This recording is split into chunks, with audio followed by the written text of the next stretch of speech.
Good Wednesday evening, everybody. Rob O'Connor from Rob Veno Sports, presenting our weekly look ahead to Week 10. We'll also look back at Week 9 of the college football season, and we'll also take a look at the first college football playoff standings that were released yesterday evening. And to do all of that, I need to bring in the founder of Rob Veno Sports, none other than Rob Veno himself. Rob, how are you this evening? Hey, I'm doing great tonight, Rob. How about yourself? There's a lot of action going on here. I just am noticing the constant, and to let listeners know, we're recording here a little after 6 p.m. Eastern Time on Wednesday, but the amount of money that is pouring in on the Chicago Cubs for this World Series Game 7 that we'll have in a couple hours here is incredible. We're seeing an upwards of a 35-40 cent move now toward the Cubbies. So perhaps there's just that many more Cub fans than Indian fans, Rob, but it's really amazing that Corey Kluber is getting as little support as he is tonight in Game 7. Well, you give me him at, I locked in a little while ago, plus 125 myself. You give me that kind of value on him at home, I'll take a small chance on that any day of the week. Yeah, no, I think any bettor, any handicapper, anybody who's, daily placing bets would be of that same opinion. Home underdog with their ace on the hill, with their pitching completely aligned.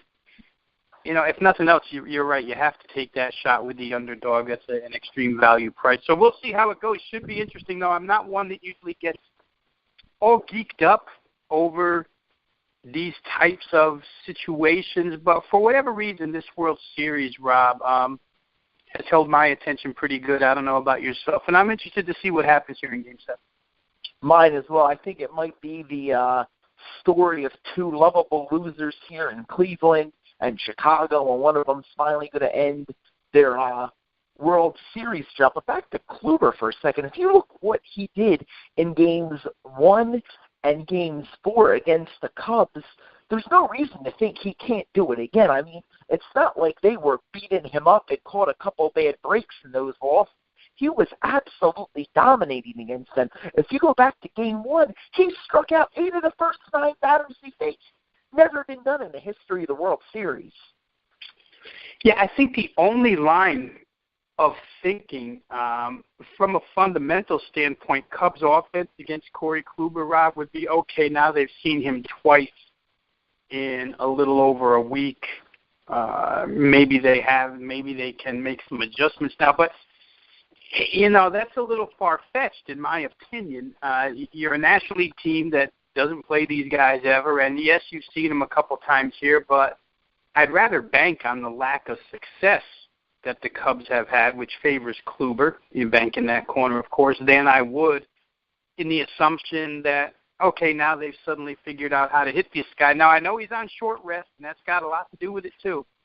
But Corey Kluber, a guy who's got such movement on his pitches, and we know, especially with sinker ballers, which he's not necessarily a sinker baller, but he is a movement-type pitcher, that the shorter the rest, the better the control inside the strike zone in a lot of cases. So we'll see. Like I say, that's half the battle here tonight. The other half is Cleveland being able to hit Kyle Hendricks, who's been excellent for the Cubs. And I guess if you want to go back to last night, buddy, I guess the other third of the battle is, can we get the Cleveland right fielder and center fielder to have a little better communication amongst one another?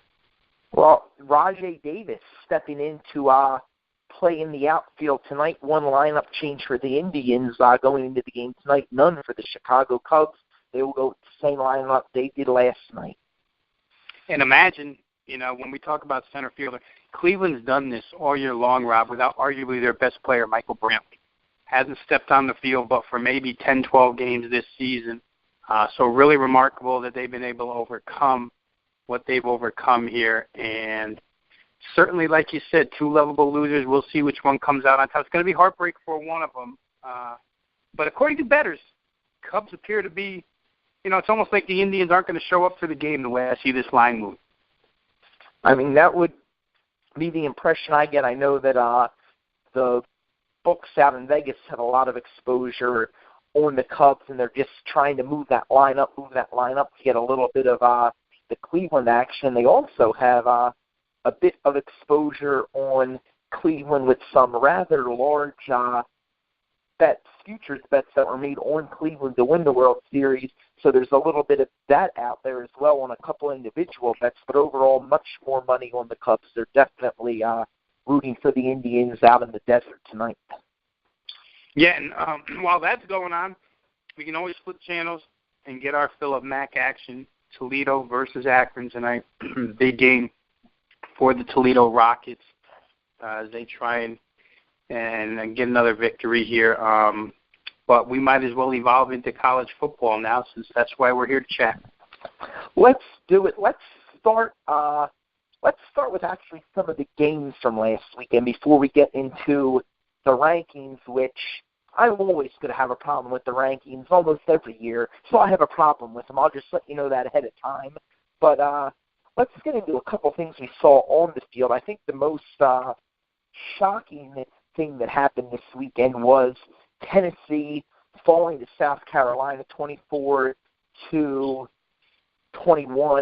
Really, I don't understand how that happened.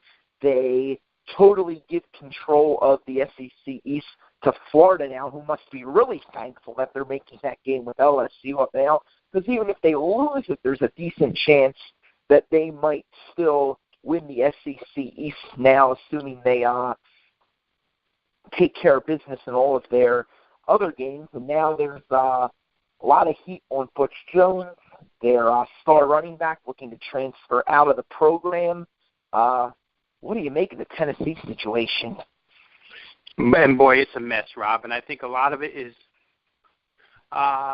let's call it self-inflicted by Butch Jones himself. Obviously, we've known for the last couple of years that Tennessee bandwagon during the June. Let's back up, because college football excitement gets going as early as, May nowadays. So May, June, July, August, the preseason bandwagon that is the Tennessee Volunteers. It was rolling in full force last year, crashed and burned.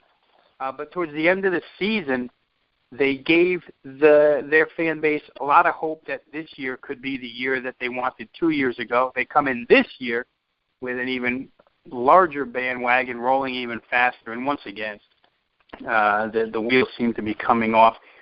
Hey, Butch Jones has been defiant in a lot of respects toward the media and the fan base.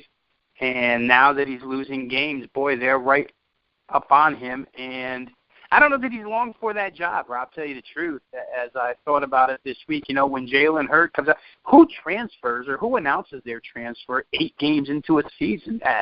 You don't hear that very much. But Jalen Hurd, obviously disappointed with the way he's being used.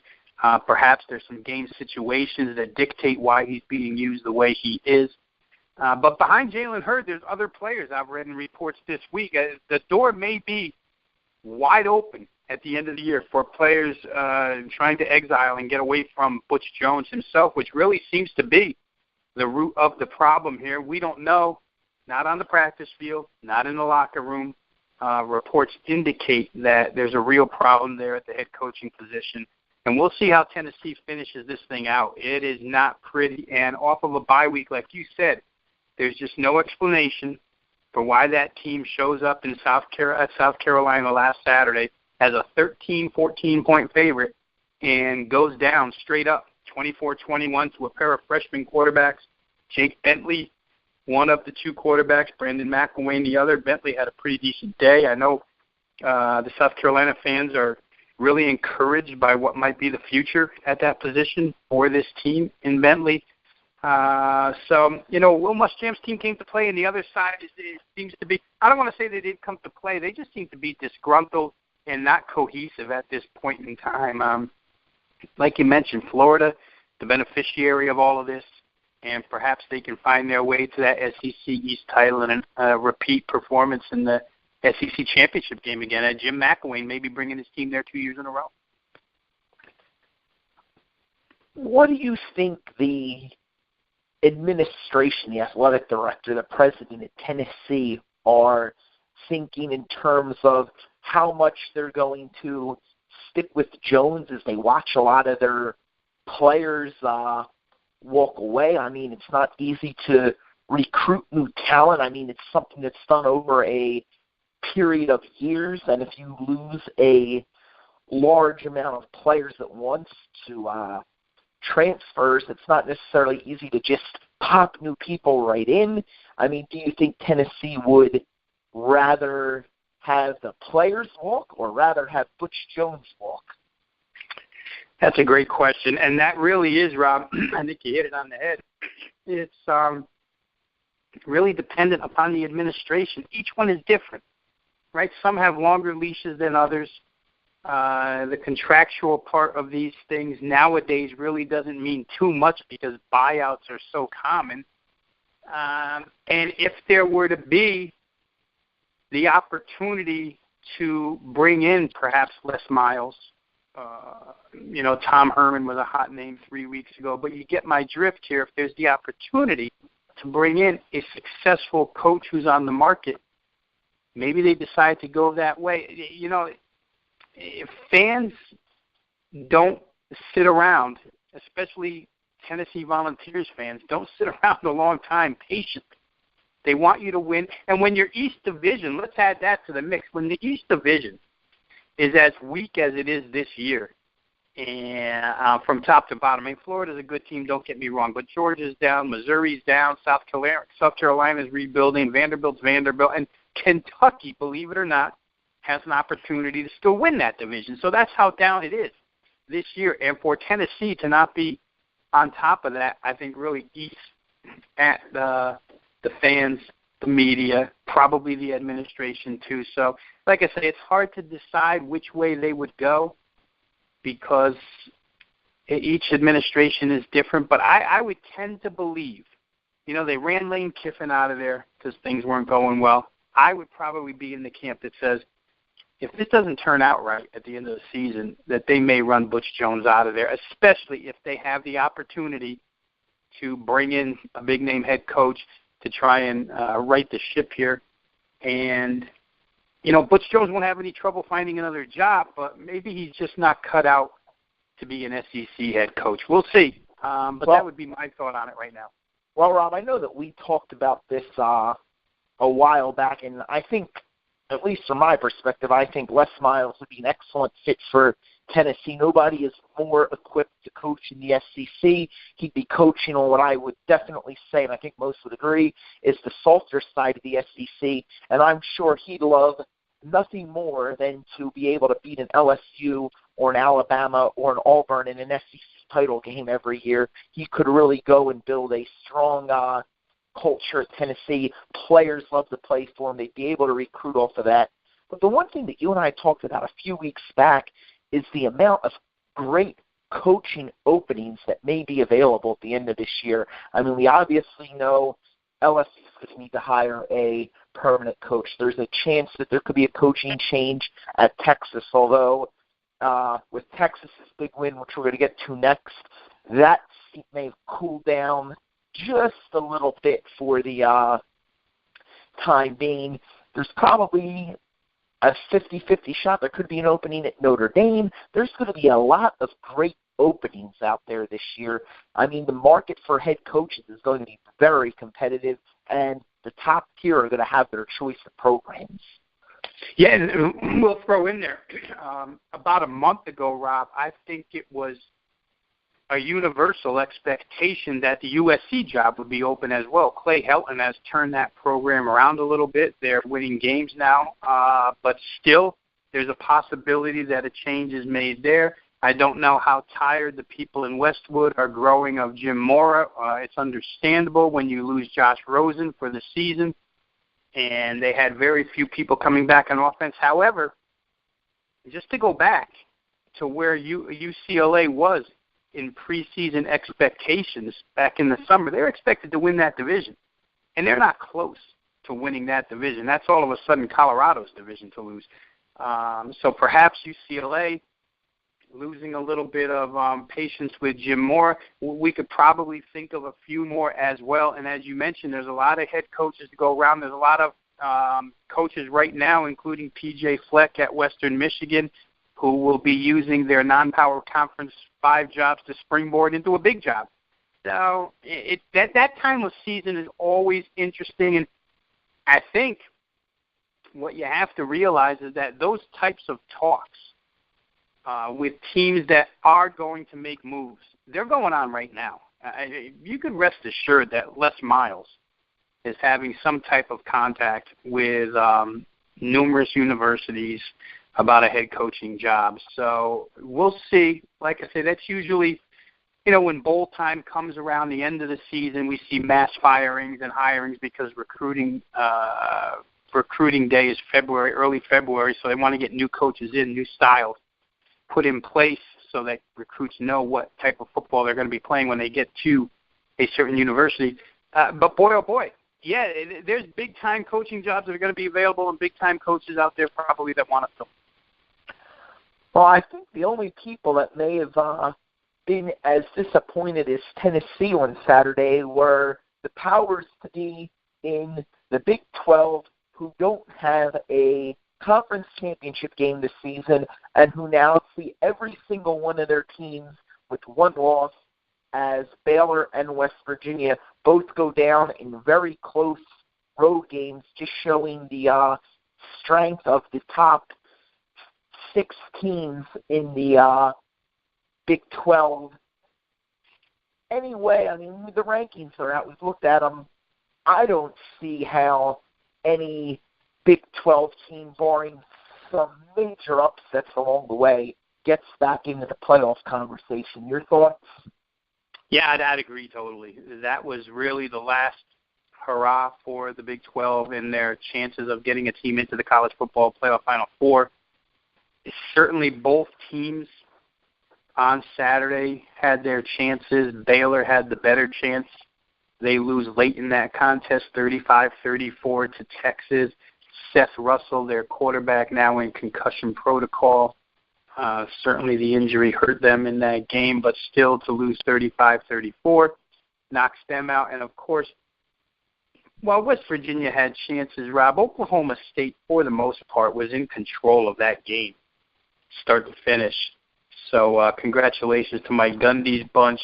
I'm sure they look back upon that game earlier this season against Central Michigan that they got robbed, and maybe they could win themselves a Big 12 if they had that back. But, the Big 12, like you just said, we've talked about it week in and week out. There's a gauntlet because I always throw Texas Tech in there. So there's a gauntlet of about 7 teams that you have to run through because they play it true round-robin style. They play everybody. They play 9. And, it's just too tough to get through when teams are that even in talent. There's no standout team in that conference this year. Oklahoma was supposed to be it. They're flexing their muscles a little bit as of late. But, once they lost twice at the start of the season, the Big 12 was absolutely in trouble. And next year they're going to have their conference championship game. But for this year, I think they're shut out. They were hoping beyond hope that their West Virginia game at the end of the season against Baylor, which would actually have come on the same day as the other championship game. So you could, even though it's not listed as a conference championship, you pretty well could have classified it as one. But that's not going to happen now. So Big 12's out, and we'll see how it shakes down from there. There's a lot of people in there, a lot of teams in there that still, while they're not in the top 4, they got chances. And this thing always has a way of working itself out, no doubt about it. Well, we'll get right into the rankings. I don't think there was any surprise in the top 3. People could debate whether Clemson belonged to 2 or Michigan belonged to 2, but really no argument about those top 3 teams, I don't think, from anybody out there. I think the first spot where there's a little bit of argument is at the 4-5 position. Still a lot of respect for the SEC. You've got a one-loss A&M team at number 4. You've got an undefeated Washington at number 5. Luckily the season doesn't end today because I have no interest in watching a rematch of Texas A&M and Alabama. I think a lot of people probably feel that way. And then the one thing that you and I talked about during our pre-show discussions earlier in the week is I cannot believe how high Penn State is ranked as a 2-loss team at number 12. Your rankings confirmed it. My rankings confirmed it. I had them as a double-digit dog to both Oklahoma and LSU on a neutral field. Yeah, I mean, hey, we did. We talked about this a little bit a couple of nights ago, Rob. On a neutral field, at this point in the season, Penn State would be 12 and 13.5-point underdogs, respectively, to those two teams. So for Penn State, just to give everybody a little context to which this should be put in, power ratings-wise, what Las Vegas odds makers use, what handicapper bettors like myself use as raw talent ratings for these teams, and we upgrade and downgrade every single week. Penn State is currently 39th. Now, there's some ties in there power rating-wise, but that goes to show you they're nowhere near 12. They are a half a point power rating-wise, Rob, behind Kansas State. All right, so if Kansas State was playing Penn State today in your backyard, K-State would be a half-point favorite. So these rankings are kind of ridiculous in the sense that they're based solely on wins and losses. They're not based on the power and actual strength of the team. Now, Penn State's moved up power rating-wise considerably the last couple of weeks, and they're playing like a team like Auburn. They're playing their best football of the year right now. But is Penn State's best football 12th best in the nation? I'm not sure of that. So I'm with you. I think that's kind of a ridiculous number to put them at. It certainly is based on a 6-2 record and one win over Ohio State. I don't know what else you can give them much credit for. So we'll see how the rest of the season plays out. Like I say, this stuff makes for great talk for a week until we see the next set of college football games and the next set of ratings, and then we react to those in a different way. But this stuff always has a way, even with only 4 or 5 weeks left in the season, of working itself out. The cream usually rises to the top. If Penn State is this good, they'll keep climbing up the ladder. I'm not so sure that they're this good. I think they probably have another loss on their schedule ahead of them. Well, Rob, I think the biggest frustration, at least with my personal perspective on the rankings, is it creates a perception for the public. So forget what we do on our end. We're not looking at that nonsense and going, oh, well, Penn State's number 12 and Iowa's number 17, and now I'm going to bet Penn State. It doesn't work like that in our world. But in the world of just the public watching these games, you see a perception of these teams, and the perception gets into the mind of the committee. And I just feel that when they come out with these rankings that in some cases are just so far-fetched, they're creating a perception for the last 4 or 5 weeks of the season that's really not fair to certain teams. Yes, on that end it is. On our end, we happen to greet it with open arms, because what happens is the perception makes its way to mass media, and through mass media, these lines get affected, Rob. And you know as well as I do that the factor that the mass media plays in this and what kind of attention they give to situations like Penn State's will only create value in our world. So you're right, we do stand on two opposite sides. It's like polar opposites. It really is what we're trying to accomplish and what that committee is trying to accomplish. I think that the mass media benefits us greatly. Once something like Penn State is out there, Penn State becomes overvalued. You can take advantage of that. Certain teams remain undervalued. Last night, or Monday night and then through yesterday, I heard very, very, very, very faint mention of LSU, as if LSU is just non-existent at this point in time. And they are. I think they're below Penn State in the ranking, to tell you the truth. They are. They're one of the teams behind Penn State that I couldn't believe they were behind Penn State. That's right, and the number on them would be 13.5-point favorite over Penn State. That's crazy. LSU has a chance to win that Western Division, a better chance to me than Penn State has of winning their division and getting to a Big Ten championship and then winning that game. So obviously, they throw those numbers out there first week, and the committee does. Believe me, we're not trying to bash the committee here. They do what their job description tells them to do, and and we do what our job description tells us to do. Just two different worlds. I'm not sure Penn State will last where they are. I give James Franklin a lot of credit, though. As long as we're on the subject of Penn State, I give James Franklin a ton of credit for dealing with the injuries that they've dealt with at linebacker like no other team in the country, losing your starting 3 linebackers about 4 weeks ago. A lot of credit to James Franklin for reconstructing that offense into what now is much more of a read option, zone option type offense than the typical, traditional, maybe balanced run pass. I know when they brought Joe Moorhead in as offensive coordinator this year, the idea was we need to throw the ball downfield more. It didn't really work out with Trace McSorley early. Franklin has made adjustments to that offense. So give them all the credit in the world for playing the way they are right now and featuring Saquon Barkley, finding ways to get him the ball. But it's a little ridiculous to think they're the 12th best team in the country, I think.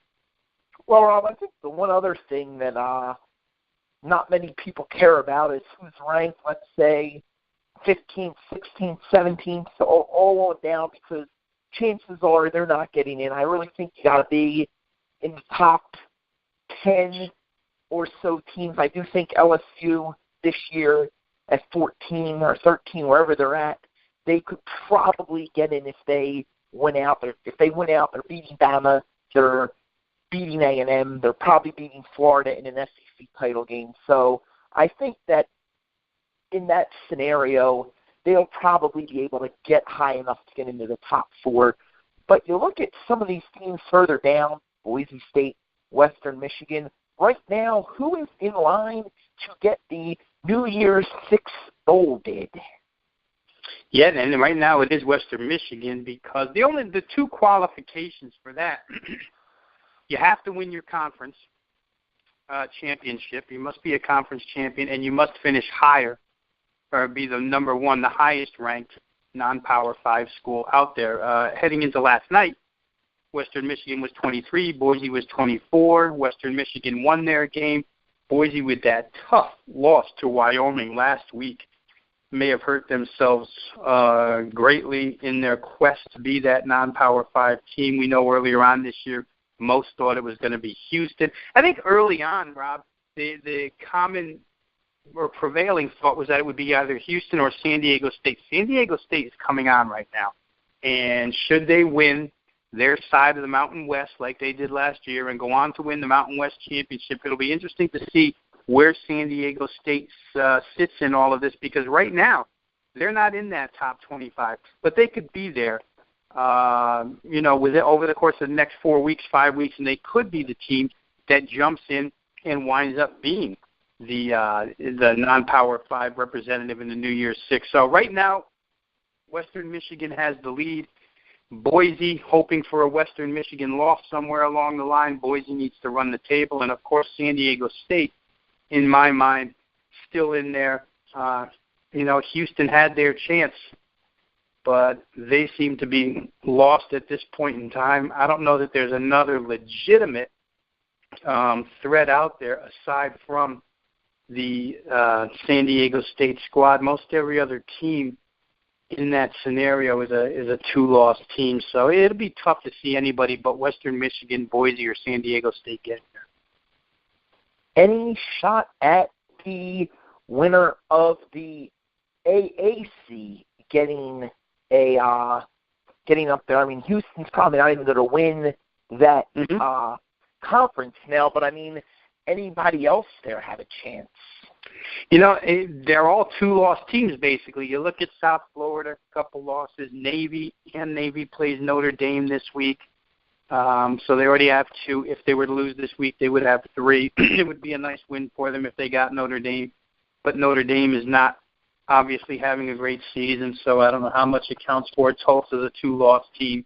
The AAC doesn't really happen to have anybody, even though they have a conference championship, they don't seem to have anybody worthy of it. Either does Conference USA. So I think that's what we're down to here as far as the Mountain West and the MAC being the places that you would pretty much look for a bid into that New Year's Day 6. I think it's going to come from one of those three teams, either going to be Western Michigan, Boise, or San Diego State. As we know, San Diego State ran the Mountain West table last year. Boy, they would love to go. I think Western Michigan was listed or projected, Rob, as right now being the team that would play in the Cotton Bowl. That's a great bowl bid for any of those three teams. I guess the only other one I was thinking of, and I mean, I don't necessarily know that their just strength of schedule's terrible, but they did only lose to Clemson by 6. Any chance Troy goes in? They've been good all season long. For those who got our preseason annual, you know that we ranked Troy as one of the 12 teams to bet on this year. They really haven't disappointed us. 6-1 right now. They don't go through a conference championship game, but you can be a conference champion without having a conference championship game, so perhaps that's a benefit. I think there's a showdown coming, I believe, between them and Appalachian State down the road here. I forget which week. 2 weeks, November 12th. Yeah, and that's a showdown game because Appalachian State, we remember at the beginning of the season when App State almost pulled a major upset in their game against Tennessee. So certainly they could be under some consideration. But, you know, they're non-existent in that poll right now, and with what they have to play through the remainder of the season, it's hard to see them gaining that kind of ground, right, to get ahead of a Western Michigan, Boise, or San Diego State. But to their credit, Appalachian State, which got a little healthier last week when running back Marcus Cox came back into the fold, and Troy, which has been tremendous on defense this year for a Sun Belt team. Troy has been excellent defensively this year. I saw it early on in that Clemson game. They gave Clemson fits. I tell you what, you know, if you put them on a field with Boise, with Western Michigan, or with San Diego State, the three teams we mentioned, if you put Appalachian or Troy out there, no doubt in my mind they could hold their own. The problem is, can they climb the rankings enough with the opposition that they have left to play? And I just don't think it's possible. Well, Rob, let's jump into some game action for this week, and we'll start with a team we did spend quite a bit of time trying to figure out how they could be ranked number 12 overall. Penn State hosting Iowa under the lights at Happy Valley on Saturday night.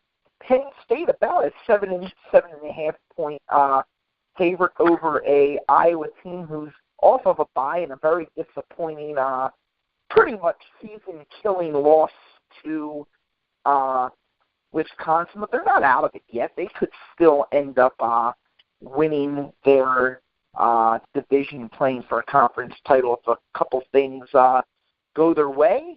Any value in Iowa with the 7.5 point line? Is this line a little overinflated because of how high Penn State is ranked, or is this where it should be? No, I think it's probably, I'd come in in the camp that says it's probably a little bit high, Rob. That's just from an eye test of the two teams and from the situation that exists here. You know, you give Kirk Ferentz 2 weeks to get ready for an offense that has made some changes, and they should be well prepared to face this Penn State newly configured zone read style here. I would be very surprised if Iowa gets run over by this offense this week. I think they'll be ready to play, and if they can shut down the Penn State ground attack, we'll see what Penn State can do through the year. On the season, you know, if you just compare rush defenses here for both of these teams, Iowa's allowing 30 yards a game less on the ground than Penn State. Penn State's given up 183 yards a game on the ground, and Iowa's predominantly a run team, so we could almost shift the much more quieter side of the story, what will Iowa State's rush offense do against Penn State, and use that to our advantage here. I think if Iowa can run the ball successfully and they can control some clock in what looks to be a clock control style game, not that Penn State goes necessarily slow. We know Iowa's traditional, they do go slow. But I mean in the fact that Penn State running the football more nowadays, hey, 7.5 is going to become very large. And you're absolutely right about Iowa in that west side of the Big Ten conference, because you've got 5 teams there that are either 3-2 or 4-1. Nebraska being the only 4-1, but 5 teams vying for that top spot and that bid and that spot in the Big Ten Conference Championship game. The season is not lost for Iowa by any stretch at this point in time. I think the regroup, the bye week, came at a real good time for the Iowa Hawkeyes. So, Penn State at home, it's a tough place to play now again. But when you consider the 7.5 points here, and that's what we're taking into consideration, I think I'd lean towards the Iowa side here. They have some assets that can attack Penn State weaknesses. Talked earlier about the linebacking core for Penn State that has been shredded. Obviously, guys have gotten valuable game time since then. You've got young guys that have played 4 or 5 games now. But still, it's not the same. And I think that if Iowa can run the ball successfully, use their play action stuff, they could be in real good shape here. Well, let's stay in the Big Ten for a minute and talk about a make-or-break game of the league. I mean, a lot of these games this time of year are make-or-break, but this is a true make-or-break in the sense that the loser of the Wisconsin-Northwestern game is dead to rights with no chance at all of winning that Big Ten West and no chance of playing for a conference title. You've got Wisconsin in, it's a 23-17 season-saving win against Nebraska, and got handed Nebraska their first loss of the year. And got Northwestern in off of a very inspiring 24-20 loss against Ohio State. Is Ohio State really a test still? Absolutely it is. And to only lose to them 24-20, even if they were hung over after losing to Penn State, I mean, it still says a lot that they were able to give Ohio State that kind of game. Do you think they have anything in the tank for Wisconsin on Saturday afternoon? Oh, yeah, I think Northwestern, it's been apparent the last 5 weeks, Rob, that they've got enough in the tank for anybody at this point in time, right? Remember last week how that line in the Ohio State game just went crazy against Northwestern. I believe it opened 21, went all the way to 27.5, as if it was a foregone conclusion that because Urban Meyer's team had lost the week before, that they were going to come out with a vengeance and simply destroy Northwestern, despite the fact that Northwestern has been playing fantastic football for the last 5 weeks, and despite the fact that when we entered this season, Northwestern was rated by just about everybody as a top 25 team. So we knew they had the talent. They got off to the slow start. Give Pat Fitzgerald credit, because here's another coach who resurrected his team and has put them in a good position right now. They go out, play Ohio State, an angry Ohio State team last week, to 24-20. Super job by Northwestern.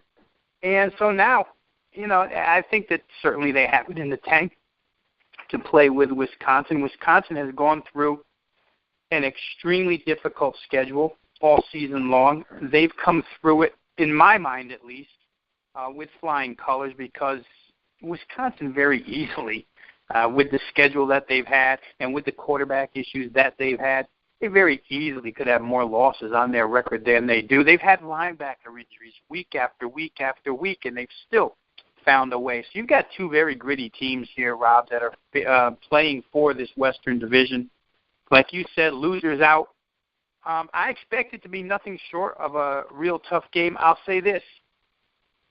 As much of an affinity as I've had for Northwestern the past 4 or 5 weeks, the way they played, and especially offenses where they made the dramatic difference. Clayton Thorson at quarterback, playing better. Justin Jackson at running back, playing tremendously. Austin Carr at wide receiver playing tremendously. But I really think you have to give even more credit to Wisconsin. What they've done this year to me is start with the LSU game at the beginning of the year. They've shown no letdown defensively whatsoever. I think that'll probably be the difference here. Can Bart Houston or Alex Hornibrook get them enough points? I mean, they're in that two-quarterback system now. I'm not sure. Probably want to look towards the under here. Nebraska doesn't allow anybody any points, and I don't know that Northwestern is going to give up a bunch either. Low total, but I think you'd probably want to look under in that contest first and foremost. Well, Rob, let's just keep it in the Big Ten, and not quite as a competitive of a game, at least on paper with the spread. Ohio State about a 17-point home favorite against Nebraska, and I mean, really, you're looking at two one-loss teams in the Big Ten. One of them is getting loss number 2 in a huge game on Saturday night. I mean, my gut tells me Nebraska's going to get loss number 2, but that doesn't mean they're going to get blown out of this game. What do you think? Yeah, this is an interesting one, Rob, because I think I would lean with you that Nebraska, traveling to Ohio State off of a tough game against Wisconsin, you're going to ask this team to play the two best teams on their schedule to date with real implications on the line, and you're going to ask them to play two maximum focus contests on the road. I just think that's too difficult to do. You go to overtime with Wisconsin last year. They're an inch, so to speak, an inch, not an inch literally, but an inch from closing out the Big Ten West. If they win that game, they're going to be the West champ. But they don't get it done. Now you go to Ohio State. Ohio State certainly defensively can contain the Nebraska offense. Nebraska, to me, Rob, you go back a couple of weeks when they couldn't push the Purdue defensive line around. To me, that was a red flag. Tommy Armstrong continually turns the ball over in bad situations. I think Ohio State probably can force enough mistakes here at home to beat Nebraska. And I think they're probably good enough to get back on track and cover the spread here. Nebraska's defense, I think they're going to be a little worn physically. Wisconsin takes a lot out of you after you play them. And to have to come back and play a second game this physical in nature, I think is going to be difficult for them. So Ohio State would be my lean on this game. I know Ohio State hasn't looked good recently, especially offensively. We've seen the problems, and the offensive line problems continue. But I think I would bet on Nebraska making more mistakes on the road in this one, and more costly mistakes than Ohio State will. Well, I would tend to agree. I think the number is fair. I'm probably going to stay off of that in terms of a play on the side, but I definitely think that Nebraska's going to get their second loss and really tighten things up in that division. We move ahead. Nothing really of interest this week in the Big 12 or the ACC. Let's move right into a couple of really big games in the SEC. One of them is a crossover game. We'll start with that. You've got Florida at Arkansas. Florida off of a 24-10 win against Georgia. Arkansas off of a much-needed bye week after an inexplicable 56-3 loss against Auburn. So I think the bye comes at a good time for Arkansas. You've seen Arkansas upset Ole Miss at home already this year. Any chance they got another upset in them against Florida, or is Florida really ready to seize control of the SEC East and get to that conference title game? Yeah, the Arkansas situation, like you say, the loss to Auburn 56-3. I think the inexplicable part of that is 56-3, not necessarily that they lost. They were off of a couple of huge games and really draining games against Alabama and Ole Miss the 2 prior weeks. Both divisional games, both wound up being losses, but both where they played their hearts out and didn't get to win. The Arkansas game wound up being a win against Mississippi, but played their hearts out to get it. Their game-winning touchdown comes with about 2:20 left in the fourth. So then to show up at Auburn a little bit flat, I didn't necessarily think that they would under Brett Bielema, but it's understandable. And, of course, Auburn's gears are all going in full motion right now, so that just turned out to be a massacre. Agree with you that the bye week comes at a good time for Arkansas. Let's see what they can get generated offensively against this Florida defense. Florida's a unique defensive unit where college football is concerned nowadays in the fact that they have got a stellar defensive front that can stop the run and get after your passer, and then they've got 2 virtual lockdown corners. There's not many teams, aside from maybe Alabama, and at points this season, obviously LSU, but there's just not many teams out there that can say that. It makes life difficult for an opposing offense. Arkansas has been predicated on offense for most of this season because their defense has been a disaster, so it comes down to whether or not Austin Allen's protected well enough, whether or not Arkansas can generate any running game whatsoever. You look at those statistics from the Auburn game, they ran the ball 31 times for 25 yards. That's not Brett Bielema-like. And then Auburn turned around and ran it on them 57 times for 543 yards. So I can't remember the last time I saw a Brett Bielema team outrushed 543-25. The answer to that is probably never. They have to correct those things here against Florida. Florida's not going to move it the way Auburn can move it on offense, but certainly they can create off of their defense. This is a tough bunch right now, Rob, because you talked about it earlier. That SEC East is in their sights now, and they seem to be getting a little better each and every week. This is a tough place to go to.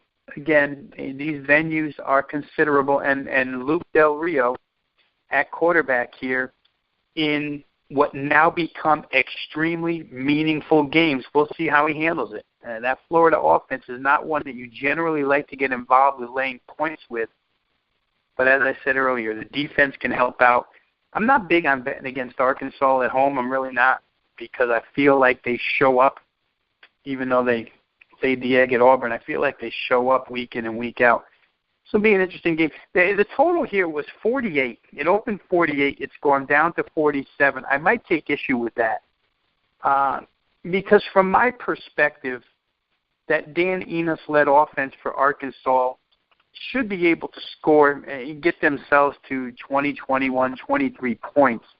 And Florida could take advantage of that Arkansas defense to the same tune.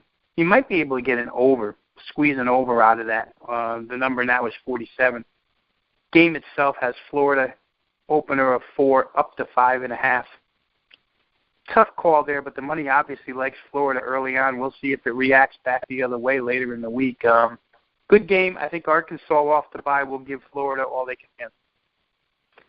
I would tend to agree. I think that's going to be a great game that'll not be decided till late in the fourth quarter, one way or the other. Well, we come to our final game of the week, and it is pretty much Super Bowl Saturday in the SEC West. If there was ever a game that Alabama was going to lose and throw the SEC West and the college football playoff rankings into complete and utter chaos, it would be this game. They're not going to be favored by less than 10 points, more than likely, in any of their remaining games this season.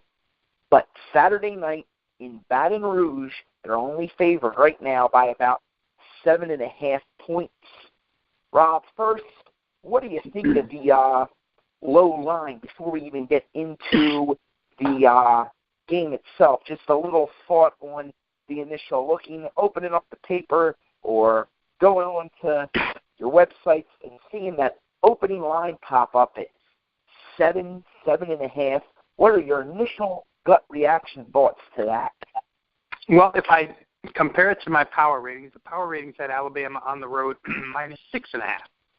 So perhaps, the touchdown is always a key number in any football game, Rob, to 7. And when it's above the 7, and you have a home underdog with the capabilities of LSU, your first knee-jerk reaction is to look at that home underdog plus over a touchdown. So I think that as long as it stays there, and we've seen some play down in this game. Alabama was 8 earlier in the week, now bet down to 7.5.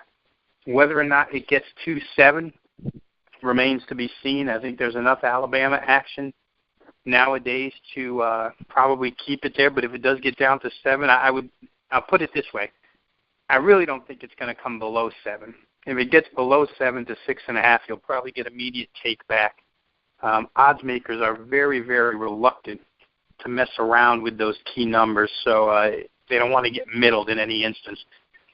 We'll see how it goes. I think, this game, just fundamentally looking at the 22 that are going to be on the field at one time, I think you could boil this whole entire contest down to LSU quarterback Danny Etling.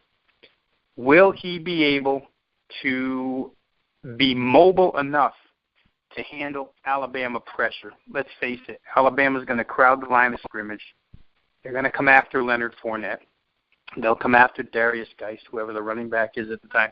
And we've seen under head coach Ed Orgeron that LSU has become more of a spread team. They're far more apt to go and throw bubble screens, to throw downfield, to use their receivers. They're far more apt to do it than Les Miles was when he was there as head coach. So perhaps they can back Alabama up a little bit that way. I think they're going to have to do it. But I think Etling becomes the key because on the other side, Jalen Hurts can run himself out of trouble. LSU's got a sensational defense. It'll be on display Saturday, but Jalen Hurts can get himself out of trouble with his leg. He can fix a broken play and turn it into a positive one. I'm concerned a little more about Danny Etling. Does he take the big sack? Does he get balls batted down? Does he get strip sacked? He just doesn't have the same mobility as Hurts does. Aside from that, this game is really – there's not a lot of separation between these two teams. You go up and down the rosters, position by position, what you're going to have on the field, and I don't think you can make the case that Alabama is significantly better, other than at this point in time the mobility of the quarterback. I know Alabama's got defensive linemen that are going to be going in the top 10 of the NFL draft, fantastic football players that will see NFL futures. But, boy, LSU's defense has been unheralded all season long, Rob, and they've been quietly sensational. They've kept everybody quiet. So we'll see. But I do think that Etling is the key here. If Danny Etling rises to the occasion, if the offensive line protects him well enough, LSU could win this game outright. There's no doubt about it. Well, Rob, I think the biggest thing in this game is you look at how Alabama has won some of their games this year. A quarter and a half into the USC game, they're down 3-0. They blow them out the door. They are down 3 touchdowns at Ole Miss. They come back. They win. The score a little misleading. They ended up getting up by 12 points before Ole Miss was able to bring it back down to 5 with a late touchdown. You look at Texas A&M hanging around in the third quarter. They blow them out the door. I don't think they're going to be able to blow LSU out the door in the second half of this football game. If there is one team in the SEC that can match Alabama physical player for physical player and not get worn down over the course of 60 minutes, it's LSU. I totally agree with you, Rob, where personnel is concerned. All those games that you just mentioned, Alabama broke those games wide open on mistakes created by their defense, whether it be the ridiculous interception that Chad Kelly threw in the third quarter, whether it be the way they started to dominate quarterback Max Brown and forced him into bad situations. or whether it be the way they busted open that Texas A&M game with a turnover. It's the main reason why I think that Etling is the key here. If Etling is protective of the football, and if Alabama, in a 17-17, well, maybe even lower score. I remember a couple of years ago when we saw this game, and God, what was it? They played some ungodly regular season game that was, I don't know, 3-0 or something extremely low scoring. But that's the kind of defensive game it could be here. You could be looking at 10-10 and Alabama breaking something open. I go back to the last time LSU beat Alabama. It was a 9-6. That's the one. Okay, you're right. That's the one. Yep. And then isn't that the one where they then remet in the SEC championship game and Bama won? No, they remet in the national title game and Bama shut them out 21-0. There you go. That's exactly the season I'm talking about. The 9-6 I think that was game 2000. That was the 2011 season. And we could be looking at 9-6 again, although I don't think it'll be that low scoring. But the concern for me, and I'll probably end up on the LSU side here because I like them, and I like the confidence that they're going in here with. Just protect the football if you're Danny Etling. Don't make that key mistake.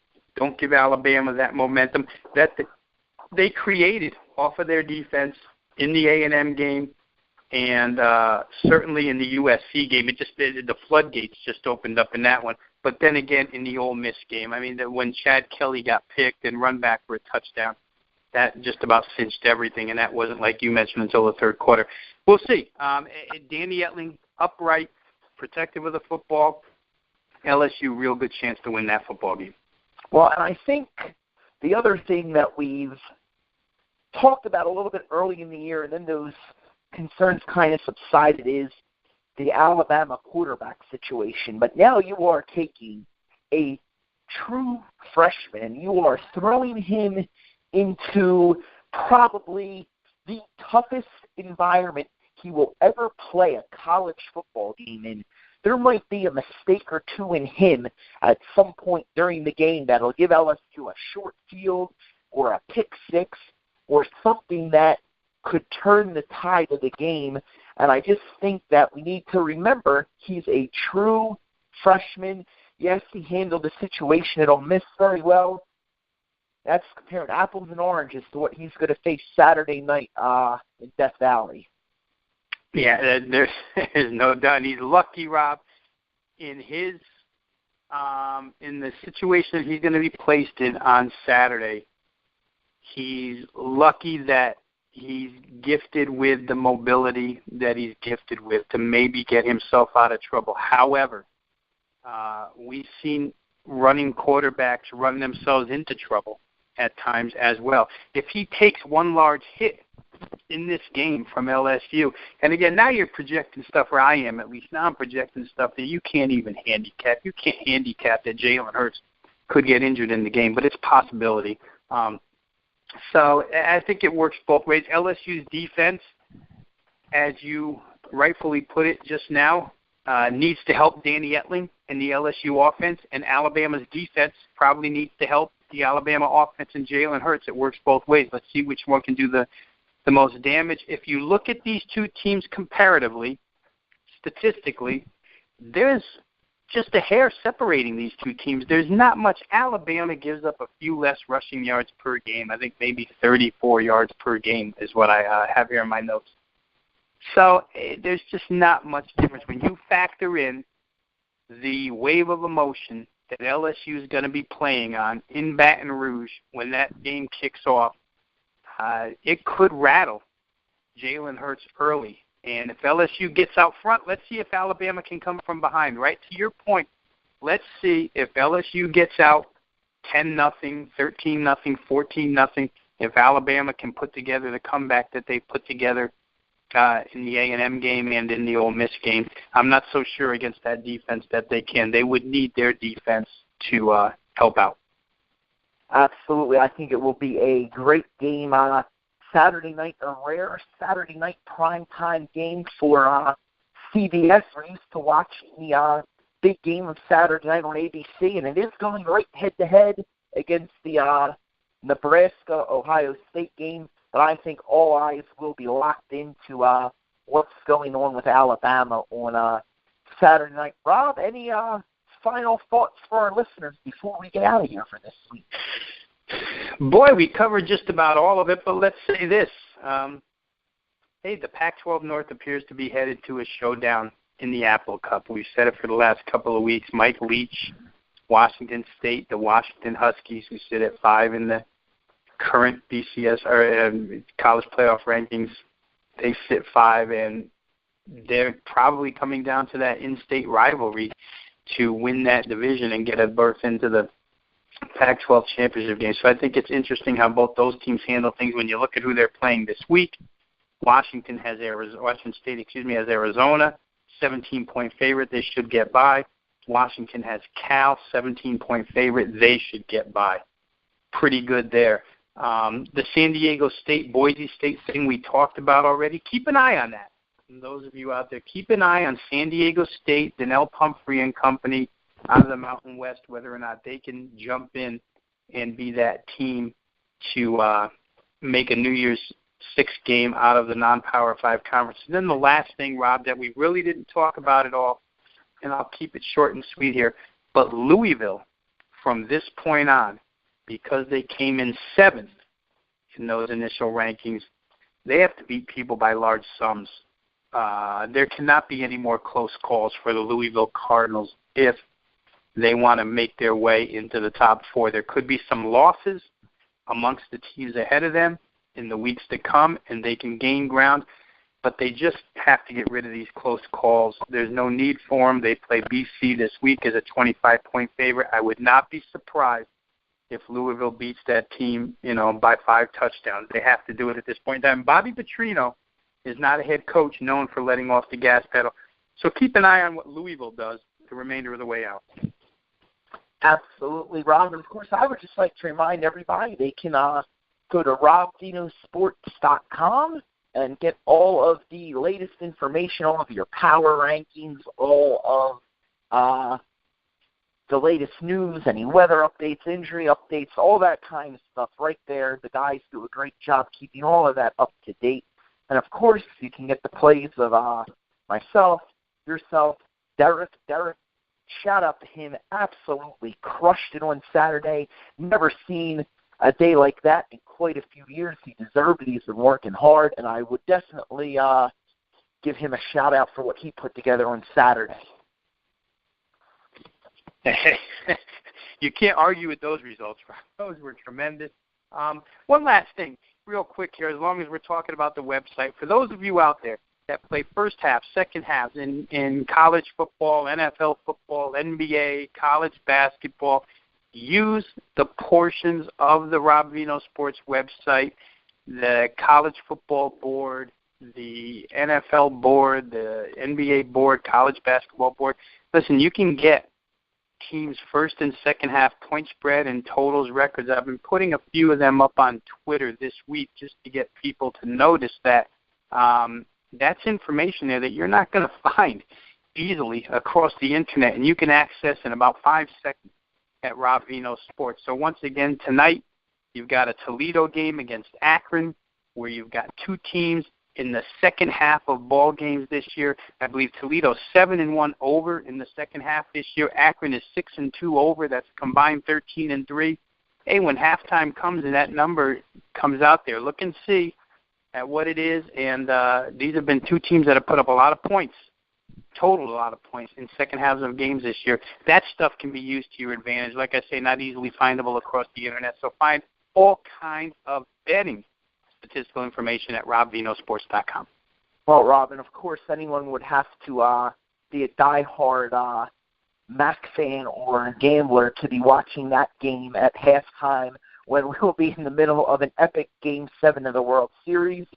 So for everybody here, for Rob Veno, for Doug Davis, for myself, we wish you a very successful and profitable weekend. Be sure to check back next week. We'll do it all again. RobVenosports.com. For Rob Veno, I'm Rob O'Connor. Have a great weekend, everybody.